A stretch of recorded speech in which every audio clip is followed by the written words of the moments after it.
বিসমিল্লাহির রহমানির রহিম। প্রিয় দর্শক, আজকে যেটা বলবো, এই যে মরিচের জমি আমি চারা দিয়েছিলাম, এটা হলো বিজলি প্লাস 2020 মরিচের চারা দেওয়া আছে।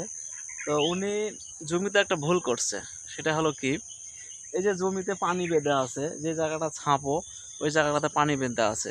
এই পানিটা বেঁধে থাকার কারণে কিছু কিছু গাছ নষ্ট হচ্ছে। তো বর্ষা মৌসুমে জমিতে যেন পানি আটকে না থাকে, বৃষ্টির পানি হলে যেন পানিটা নেমে যায় খুব দ্রুত।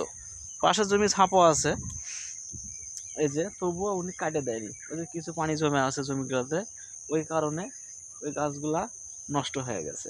তো আলহামদুলিল্লাহ, যে গাছগুলো আছে তারপরে খুবই সুন্দর আসছে। অল্প কিছুদিন হলো গাছ চারাগুলো লাগানো। এই যে ফুল গাছে আসতেছে, প্রতিটা গাছে ফুল, খুবই সুন্দর ফুল ধরে আছে। আপনাদেরকে দেখাই, মরিচের চারাগুলা খুবই সুন্দর আছে গাছগুলা।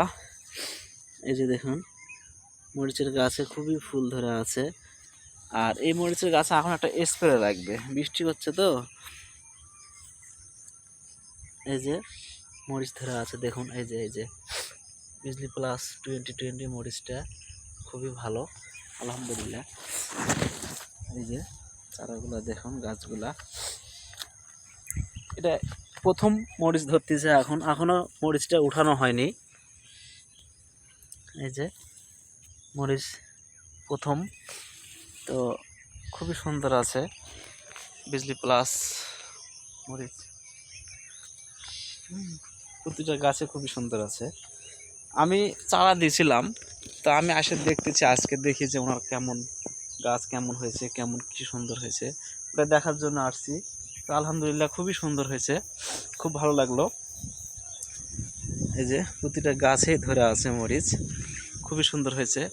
তো আপনারাও চারা লাগলে নেবেন আর এরকম লাগাবেন, খুবই সুন্দর হবে। চারা গ্যারান্টি পাবেন, যেটা বলবো সেটাই। ঠিক আছে, ভালো থাকবেন, আসসালামু আলাইকুম।